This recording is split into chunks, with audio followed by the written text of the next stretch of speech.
নমস্কার, আমি পিঙ্কি। আজ বানাবো বড়ি, আলু, বেগুন, গাজর, ফুলকপি, সিম দিয়ে পালং শাক। সবার প্রথমে সামান্য লবণ হলুদ দিয়ে বড়িগুলোকে ভেজে নেব। তারপর কড়াইয়ে জিরা সম্বার দিয়ে আলু গাজরগুলোকে ভেজে নেব।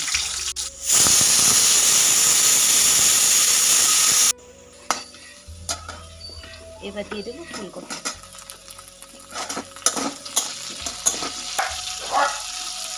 দিয়ে দেবো সিম আর বেগুন, দিয়ে দেবো স্বাদ মতো লবণ, দেবো হাফ চামচ হলুদ।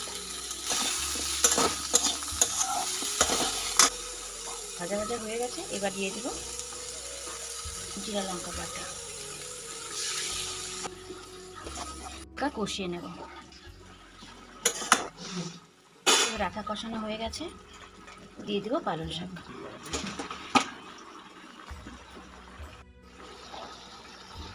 এবার হাফ কাপের মতো জল দিয়ে বড়িগুলো দিয়ে দেবো।